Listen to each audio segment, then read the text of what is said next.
Cálculo diferencial integral 4. Unidade 3, seção 3.1. Aqui nós vamos falar sobre o cálculo vetorial. Vamos então ver o que a gente já fez. Nas unidades 1 e 2, nós estudamos métodos para a solução de equações diferenciais e sistemas de equações diferenciais. Então, tudo aquilo que a gente viu, incluindo a introdução, foram ali métodos para a gente resolver equações diferenciais e sistemas de equações diferenciais. Mesmo lá na primeira unidade, quando a gente aprendeu sobre séries e sequências, tudo aquilo nos levava para a unidade 2, onde a gente viu claramente os métodos. Já nessa unidade, a gente vai estudar o cálculo vetorial, cujo um dos principais objetivos é a determinação dos fluidos. Vamos imaginar assim, você conhece o cálculo 1 e o cálculo 2, ali onde você tem os eixos, no cálculo 1 você tem o eixo x e o eixo y formado por duas retas, e no cálculo 2, onde você já tem várias variáveis, você tem o eixo x, y e z, também são retas. Mas quando vamos pensar em fluxos, em vetores, nós vamos imaginar que as coisas não estão mais assim, vamos usar a palavra estática. Então é importante que a gente esteja atento à palavra fluidos, embora nesse slide aí a palavra seja fluxos, talvez eu tenha feito uma pequena confusão. A gente pode ter fluxos de fluido, certo? Água em torno de um navio, ou ar em torno da asa de um avião, ou estrutura de uma ponte, ou fluxos de eletricidade. Então, nota a importância do tema. Se você está num navio, aquela água que está em volta, ela é extremamente importante, tem que ser levada em conta nas suas equações. Ou se você está construindo uma ponte, que vai ser certamente cercada por água, E também, no caso dos engenheiros eletricistas, não deixa de ser importante os fluxos de eletricidade. Então, os fluxos, eles serão importantes aqui, serão estudados aqui. A razão do engenheiro eletricista ver essa disciplina é principalmente por conta dos fluxos de eletricidade. O cálculo vetorial, ele tem uma importância para várias áreas, certo? Conforme eu disse, deu o exemplo do navio, o exemplo da asa do avião. Então você já percebe que são várias as áreas. Mas se você for parar para pensar nos fluidos, você vai ver que até na medicina, você vai pensar assim, olha, na medicina vai ter muito sobre fluidos. Mas é claro, na geologia, em todas as áreas de engenharia, vai ser um tema extremamente recorrente, certo? Por quê? Porque a palavra fluido, você sabe, ela vai aparecer nos mais diversos contextos. E para calcular as grandezas associadas ao fluxo de fluidos, nós utilizamos o quê? Nós utilizamos integrais também. Mas nós temos que dar uma, vamos dizer assim, melhorada no conceito que a gente já tinha. A gente já tinha as integrais? Tinha. Vamos fazer com que as nossas integrais sejam mais abrangentes. Além de atender às funcionalidades do cálculo diferencial integral, elas possam atender também a necessidade aqui no cálculo vetorial, certo? Dessa forma, o nosso material é dividido da seguinte maneira. Tem a seção 3.1, que é esse vídeo agora, onde a gente fala das integrais de linha, que são utilizadas para calcular a massa de um fio, de arame, centro de massa, e assim por diante. A gente ainda vê a aplicação das integrais de linha, no cálculo, depois a gente tem a generalização do teorema fundamental do cálculo, que é o teorema fundamental para as integrais de linha. Vocês já conhecem o teorema fundamental do cálculo, normalmente vocês aprenderam em cálculo 1. E aqui a gente vai ver a generalização dele. E a gente fecha a primeira seção com um teorema que estabelece uma relação importante entre as integrais duplas e integrais de linha, que é o teorema de Green do plano. Esse teorema é onde você vai realmente entender tudo, onde vai fechar a ideia no teorema de Green. Na segunda sessão, que é material do próximo vídeo, da próxima aula, a gente estuda os campos vetoriais, o rotacional e o divergente de um campo vetorial. Essas duas palavras, rotacional e divergente, vão fazer sentido lá nesse vídeo, certo? O rotacional é a medida de movimento anti-angular de um fluido e o divergente aponta se existem fontes ou sumidouros em um campo vetorial. servindo como indicador de taxa de variação da densidade do fluxo. Mas, como eu disse, será lá no segundo vídeo que a gente vai tratar melhor do tema, tá? E a gente vai finalizar a unidade 2 com o teorema de Green, né? Mas com a forma vetorial do teorema de Green. Nota que aqui eu falei do teorema de Green no plano, e agora a forma vetorial do teorema de Green. Na terceira sessão, que é a última sessão, também será um terceiro vídeo, a gente estuda a importante classe dos campos conservativos e as funções potenciais associadas a tais campos. Concluímos a unidade estudando a relação entre integrais de linha e independência de caminhos. Tá? Isso aí é lá na terceira. Nessa sessão agora, desse vídeo, a gente vai falar da integral de linha, tá? E das aplicações dela. Bom, então vamos pensar nas integrais que você já estudou. As integrais que você já estudou são calculadas sobre um intervalo, né? Vamos se lembrar do plano cartesiano. Tu olha para o eixo x, pega um intervalo AB e tu calcula a integral sobre aquele intervalo, né? As integrais de linha são calculadas sobre uma curva, porque agora a gente não está mais entendendo do plano cartesiano. Que é uma ideia bem clara, pega aquele plano cartesiano, pega o plano dele e dá uma torcida nele.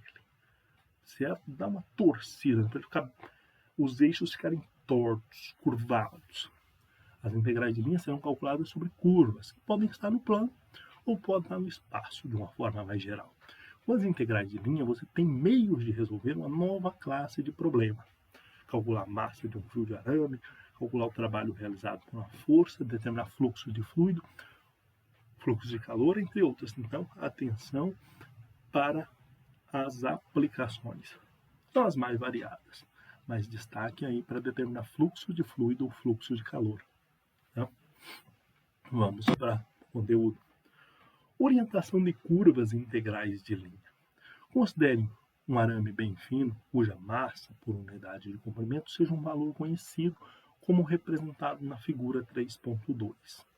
Veja a figura 3.2, um fio que vai de A até B. Esse arame será representado por uma curva que simbolizaremos pela letra C, ligando os pontos A e B. Aí está a figura. Agora, vamos lá. O procedimento que a gente faz agora é análogo ao que a gente já fez com as integrais, certo? Exatamente análogo. Tu vai pegar esse caminho e dividir em pedacinhos, né? Nota esses pontos P, né? P1, P0 aqui, P1, P2, P3 e assim por diante, né? Até o PN. O A é o P0 e o B é o PN, certo? E o espaço entre cada um desses vai ser o nosso ΔSK.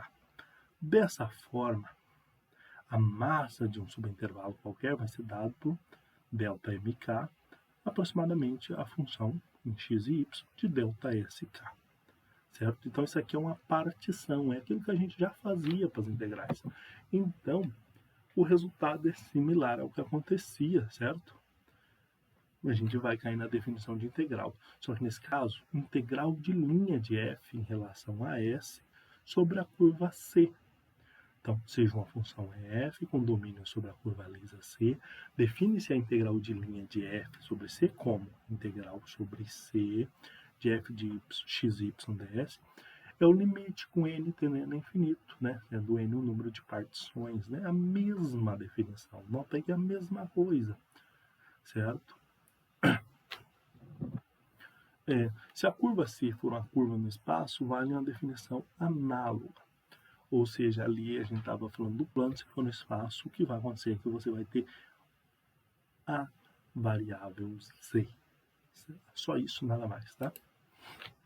Uma interpretação importante para as integrais de linha é a seguinte: se a função for maior que zero, então a integral representa a área da superfície desenhada. Na figura 3.4, olha lá, a área da figura, certo? Se a função for maior que zero, então vai ser a área dessa figura. É só isso mesmo, né? Certo? Quando a função for também não, for positiva, né? Pode ser zero também, né? A definição dada não é prática para o cálculo das integrais de linha. A gente tem que ir. A gente vai ter que caminhar para um teorema, né? Voltando ao problema inicial de calcular a massa do arame, pipipipopopó, né? A curva C ela pode ser representada, parametrizada por x de t e y de t, né? Certo? Dessa forma, isso aqui você vai lembrar dessa forma lá do cálculo 1. Né? Você pegar o livro do Guidorizi e você vai encontrar lá como calcular o comprimento de uma curva, tu chega exatamente nessa forma. Inclusive, se você estudou coordenadas polares, você também viu essa fórmula, né? Então, se a função f for contínua, se torna bem mais simples os cálculos da integral de linha. Olha aqui como fica. Quem calculou o comprimento de uma curva, lá em cálculo 1, muitos livros trazem o assunto, já viu essa fórmula aqui, tá? Você pode pegar o Stuart, o Anton, mas com certeza se você pegar o Guidorizi, você vai encontrar essa história lá, tá? Vamos lá. Vamos calcular a integral de linha. Essa daqui, ó. x² y menos 3 ds. Se é uma curva com essa cara. R de t igual a ti mais 3tj. T pertence a 0 e 2. Então nós estamos falando do intervalo de 0 e 2. E os nossos vetores são t e 3t. T e 3t, né? I e j. Vocês já sabem, né? De vetores. Então, quando o t for 1, o 3t é 3. Quando o t for 2, que é o final do limite, primeiro, ó, quando o t for 0, 3t é 0. Então eu passo no ponto 0 e 0. E quando o t for 2, que é o final do intervalo, o 3t é 6. Né? Então a curva está representada aí. Agora, vamos calcular a integral? A fórmula está, que a gente tinha apresentado ali atrás. E aí você vai substituir as coisas. O f de x e o y, e também as derivadas em x e y em relação a t. Né? Então, resolução. A derivada vai ser i mais 3j, porque já está derivando em relação a t, né? Ó. Era ti 3tj, o t desaparece, fica i mais 3j. Né? I mais 3j. Ou I e J, vocês sabem que está relacionado, né, aos vetores canônicos, então é 1 mais 3 aqui, né? Aqui nessa raiz, essa raiz vai ser raiz de 10. 1 mais 3, raiz de 10. Então a integral como vai ficar? Aqui, ó, xy, yt é o x² y menos 3. Então x² menos y 3 ds. Certo? E essa raiz aqui tá, é 10, tá? Porque aqui, ó, que o cidadão esqueceu de colocar o raiz de 10, tá? Mas colocou aqui, né? Aqui ele colocou de volta. Integral de 0 a 2, que é o caminho, papapá. Aí no lugar do x você coloca o t, né? T ao quadrado. No lugar do y é 3t, você vai se lembrar. Menos 3 multiplicado por raiz de 10, dt. Aí você vai calcular isso aqui e vai encontrar 6 raiz de 10. Resolveu o seu problema, certo? Agora vamos para um teorema. Se C é uma curva lisa por partes ou por trechos construída pelas curvas lisas C1, C2, Cn, então vale que a integral do caminho todo é a soma das integrais dos pedaços do caminho. Você já conheceu isso aí das integrais, né? Agora, nós temos outro tipo de integral de linha. Se ao invés de integrarmos em relação a S, usando o ds, a gente efetuar a integração em relação a x, y, z, a gente tem as integrais de linha de f ao longo da curva C em relação a x, y, z. Vamos ver isso. Então, seja C uma curva lisa por partes, a gente define a integral de linha de f em relação a x ao longo de C por, olha aqui, integral de linha f de x, y, z dx, né? Com essa cara aqui. Se em vez de for dx é dy, fica desse jeito aqui. Se for dz, fica desse jeito aqui. O que mudou de uma para outra? A derivada. Derivada de x, derivada de y, derivada de z, tá? Nota que se a gente inverter a orientação da curva de linha, o sinal da integral será trocado. Ou se eu fizer a integral de menos c, vai ser menos a integral de c, certo? porque você está invertendo a orientação da curva. É só isso, tá? Agora falar um pouco de trabalho. Você já estudou o conceito de trabalho efetuado por uma força F para deslocar ao longo dos eixos ordenados de um ponto A para um ponto B. Para isso você calculava a integral. Essa integral aqui. Trabalho igual a integral de AB de f de x dx. Vamos supor agora que a gente tem aqui uma partícula em um campo de forças, certo? E o campo está dado aqui, no espaço. E a gente tem que calcular o trabalho efetuado para se deslocar uma partícula entre dois pontos A e B ao longo de uma trajetória representada pela curva C. Esse campo de força pode ser um campo gravitacional, um campo elétrico.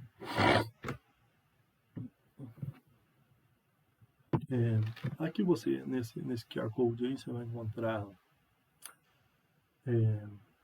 a resolução disso aí, né? Você vai ter um campo aí, você vai encontrar a resolução, tá? Então, sugiro que vocês dêem uma olhada no QR Code para entender o problema ali, tá? Agora vamos, então, falar da integral de linha para campos vetoriais. Considere um campo vetorial, agora estamos falando de campos vetoriais, né? Para as funções f, g e h, são supostas contínuas, a curva C é suave por partes, representada por r de t. Define-se a integral de linha de f ao longo de C por... Então aqui nós temos uma definição da integral de linha de f, sendo f um campo vetorial, certo? E aqui a definição, integral de f de r de t, derivada de r de t, tá? Se a gente representar P dessa maneira aqui, o vetor que será tangente à curva C, então a integral acima pode ser representada dessa forma aqui.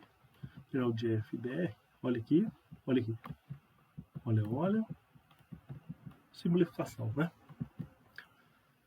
Cabe ainda destacar que você pode ainda escrever dessas maneiras que aí aparecem na sua tela, tá? Agora vamos para um exemplo. Vamos considerar uma partícula sob a ação do campo de forças. Esse campo de forças aqui, x² i mais 2yj, que deve ser deslocada ao longo da curva. Essa curva que aparece aqui. Entre os pontos A, 0, 0, B1 e 2 e determinar o trabalho efetuado.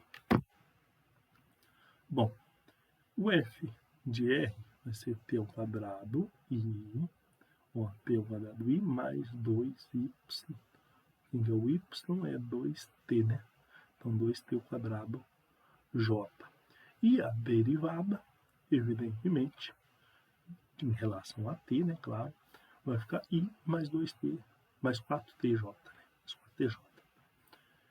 Então, o f vezes r vezes o r' vai ficar como t ao quadrado mais 16t ao cubo. Dessa forma, a integral de f de r dr vai ser a integral de 0 a 1, certo? Que é o intervalo aqui de t quadrado mais 16t ao cubo dt.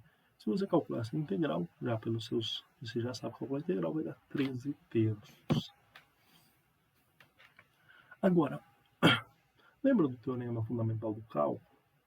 O teorema fundamental do cálculo diz para a gente que a área definida pelo gráfico de uma função f no intervalo AB, ela pode ser determinada conhecendo-se os valores da primitiva de f apenas nos extremos de integração. Então, vamos nos recordar do teorema fundamental do cálculo. Integral de a até b de f de x dx é a primitiva em b menos a primitiva em a. Mas, evidentemente, antes de estender o teorema fundamental do cálculo para o nosso querido teorema fundamental para integrais de linha, a gente tem que recordar o gradiente, tá? A gente vai precisar disso aqui. A definição do gradiente, né? O gradiente de f de xy, del f, del x, del f, del y, certo? Vai ficar, e se for no espaço, vai ser del f, del x, del f, del y, del f, del z, certo? E aí assim a gente passa para integrais de linha. Seja se uma curva lisa por partes, com extremidade inicial no ponto P, e fim no ponto Q, e f é uma função diferenciável com gradiente dado por del f, por isso precisa do gradiente. Então vale que, olha só, a integral de linha do gradiente da f é igual a F no ponto Q menos a F no ponto P, se F possui as duas variáveis, a F no ponto final e a F no ponto inicial. E, claro, que a segunda equação aqui é uma extensão, né, para 3 variáveis. Em outras palavras, nas condições dadas pelo teorema, o valor da integral depende apenas dos pontos inicial e final da curva C, não dependendo da curva particular adotada. É importante que você estabeleça a relação entre o tema fundamental do cálculo e o teorema fundamental para integrais de linha. Nos dois casos, o resultado da integral depende apenas do valor da primitiva, calculada nos extremos de integração. Agora, note que no caso do teorema fundamental para integrais de linha, não temos uma primitiva nesse sentido, né? Certo? O teorema de Green, ele apresenta uma ligação entre integrais duplas em uma região plana R e integrais de linhas em torno da fronteira dessa região. Ele vai facilitar o cálculo, permitir as transformações de algumas integrais de linhas em integrais duplas, que podem ser de cálculos mais simples. Antes de apresentarmos o teorema de Green no plano, é necessário a gente definir o que são regiões simplesmente conexas, multiplamente conexas, e regiões simples e não simples. Então vamos falar de regiões conexas e não conexas. Eu vou direto para a figura aqui, tá? Ó, A, B, C e D. Quem aí são conexas e quem é não conexas?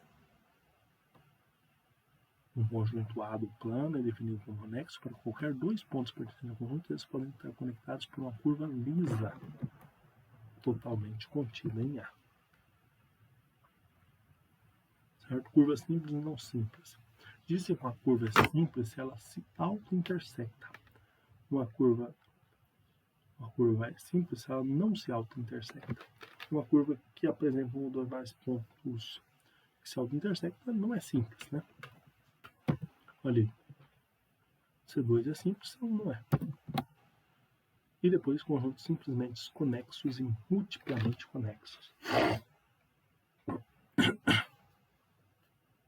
Um conjunto é definido como simplesmente conexo se não existe nenhuma curva simplesmente fechada sobre esse conjunto, de tal forma a envolver elementos que não pertencem ao conjunto. Caso contrário, denominamos o conjunto de multiplamente conexo.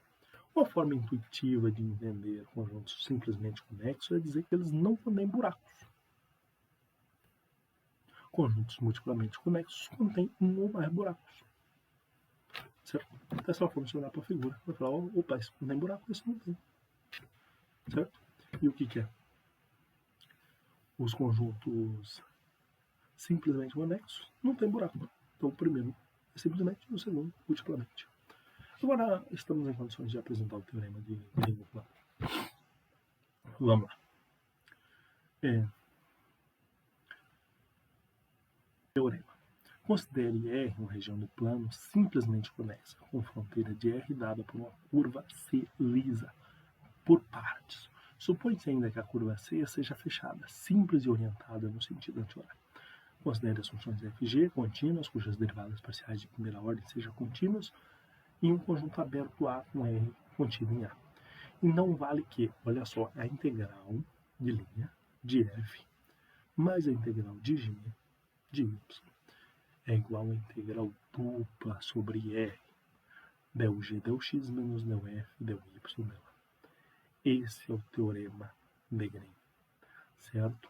Agora, nós vamos encerrar esse primeiro vídeo com o enunciado do teorema de Green no plano.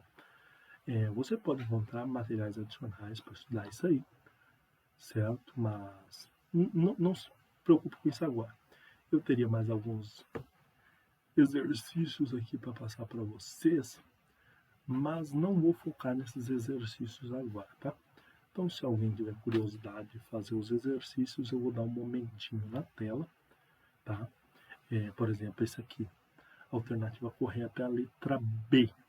Então, quem quiser fazer o gabarito da letra B vai ter que entender por que é a letra B, tá? Mas quem quiser fazer, não é obrigatório.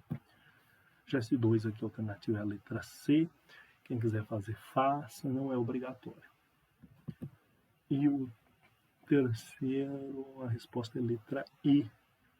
E de Everaldo, Quem quiser fazer também não é obrigatório. Dito isso, encerramos aqui com a enunciação do teorema de gringo plano e vamos para a próxima aula onde a gente vai ver mais coisas. Até o próximo.